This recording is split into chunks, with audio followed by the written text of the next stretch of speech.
Just got finished converting my intercessor squad for kill team. Okay. Using the Compendium. So you put some grenades on your guys or something, or what'd you even do? I did a head swap.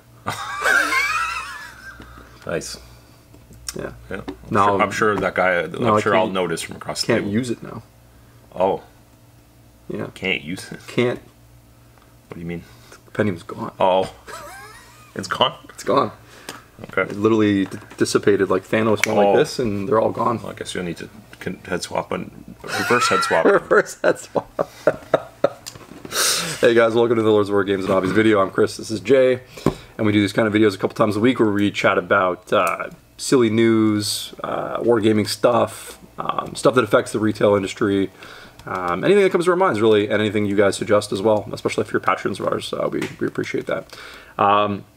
We just wanted to kind of touch on some of the changes coming to the new kill team and the decision from Games Workshop to remove the Compendium that's been around for 2 editions, and maybe just give our perspective on not to just because people get ready to sharpen their sticks or whatever. When we make these videos, I think it's half our viewers. They're just absolutely they're just getting ready to sharpen the stick. Yeah.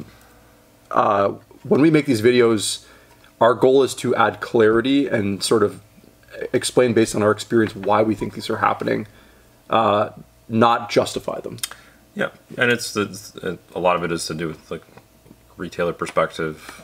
You know, it's obviously there's always a lot of like, oh, these guys hate my game or something.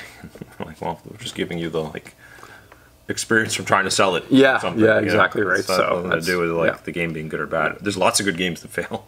Yeah, or not fail, yeah. but just don't do well in the shop for whatever reason. Or whatever, yeah, for sure. So the Compendium was sort of this, especially the edition before this edition. So like the first time they have kind of really truly tried to make kill team work. The goal was always, this game basically doesn't exist. We want to try to like build this game up. And the best way to do that is to basically create this like, I think like almost like a spark in like some people. Like, so it's like, oh, you play 40K, maybe you're like falling out of it. Here's a game that's a bit smaller and more manageable. You can be really creative. You can do it, if you like Tyranids but you don't want to collect 100 of them, you can paint 10 Tyranids up and have fun with that. It was really like very hobby focused. You could kind of have fun with it that way. A lot of creativity, that sort of thing. It never, and it may have been this way, but like it never really felt that way through the shop. It also technically was like an easier on-ramp, because you could buy less models and have a meaningful experience. The problem with that methodology is that Kill Team wasn't really an easier game to play than 40K. No. And because when the first Kill Team came out, I say the first Kill Team, the first modern Kill Team, which was like 2017 or something like that, 2018. There weren't really any play spaces for it. Like there were no groups or communities that were really playing it at the time. So for a beginner to look at that as their entry to the game, to a game that they could like stick around and play, it was kind of tough, right? So you have the Compendium. So they start releasing Kill Team specific products around 2017, 2018. These sort of like really boutique-y box sets with like, Uber versions of, tactical squads or basic troops, or later on more things that they would like to release for 40K for an army, but never got around to, or maybe there's a reason, like maybe it wouldn't sell that great on its own, but because we have a dual purpose for it now, it's got a little bit more motivation to make this kit, right? And as they're building this game up over time, like from like, we're talking about like 6-year period here, leading up to the current time, they're basically building up the game where it has its own legitimate play base. And what I think's happened, and you can obviously comment on this, is now that there's legitimate play spaces and people that play it, it is now more of an on-ramp game where you can, like, as a beginner, that could be your first experience because there's a legitimate place to play and people that play it. And it also simultaneously still does the other job, which is, like, it, you know, catches people that maybe fall out of 40K and want like a smaller experience or that sort of thing. So it kind of works both ways now. Yeah, yeah. I mean, they may have planned it this way. I wouldn't be too surprised. But yeah, you really do see it like iterate from a game that's just built around, oh, go look at your collection. You can grab anything and play with it, to the structured teams, to now it's not just structured teams. There's structured teams that are like unique releases that are actually like, it's almost like it's a Kill Team first product, and then it spills into 40K like a Kazarkin unit or something, like Inquisitors and all that stuff. Or Heartstalker. Yeah, they've done a good job with it.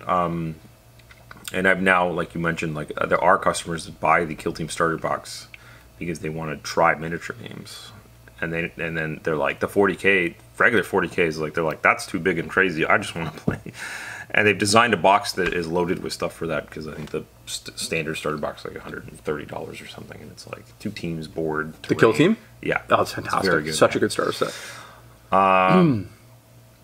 So yeah, like you said, the Compendium was supposed to be that the handbook that enabled you to take your vast collection of minis and do whatever you wanted with it.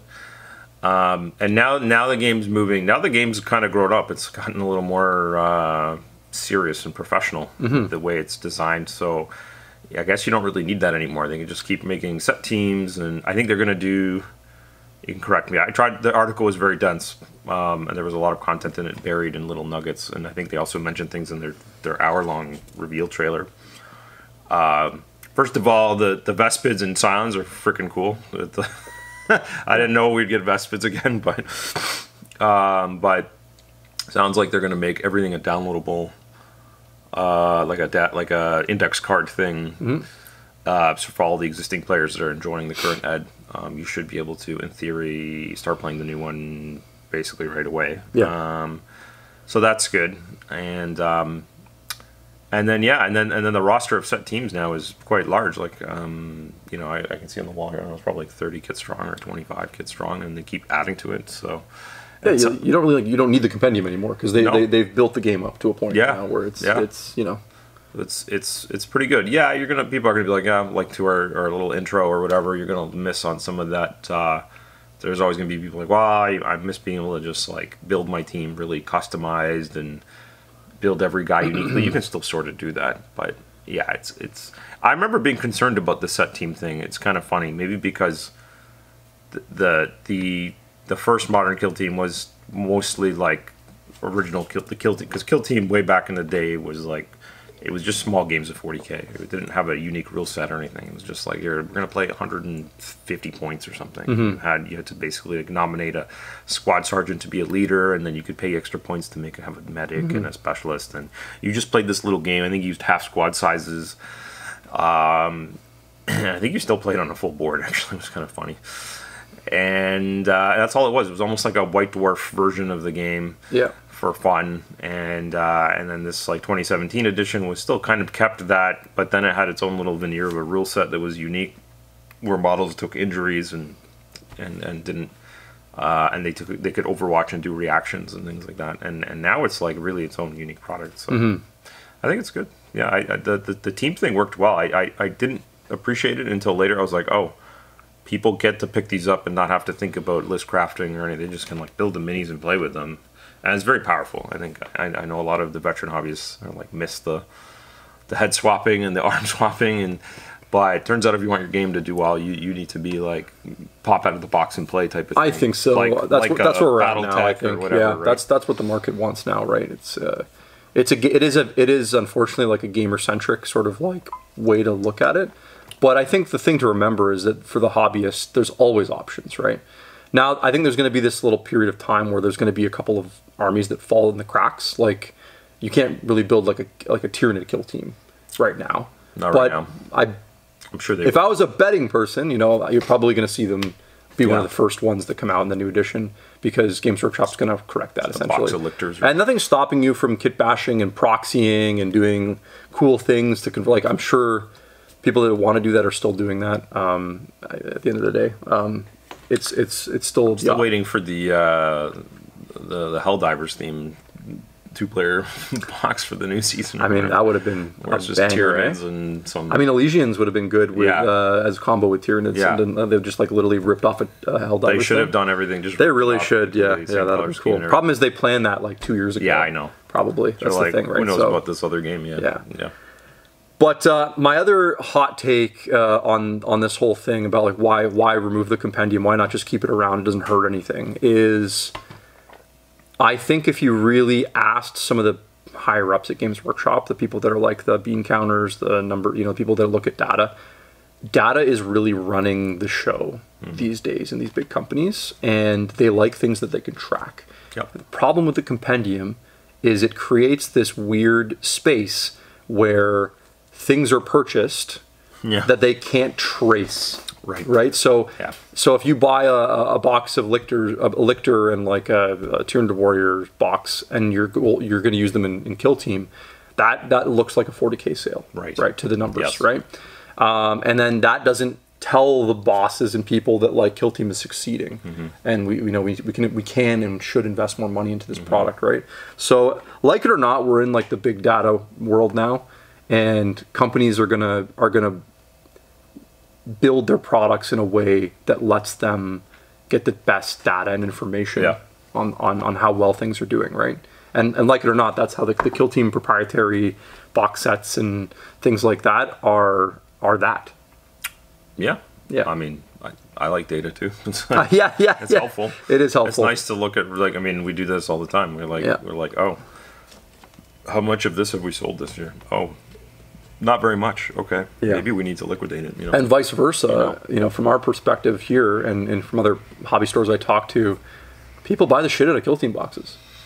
Yeah, I mean, it helps that they're just bankers. Like, they keep it's the playground where they either make up something new, like there was like a Votan team, or there's like that box of Beastmen or whatever they're called, The Ravagers.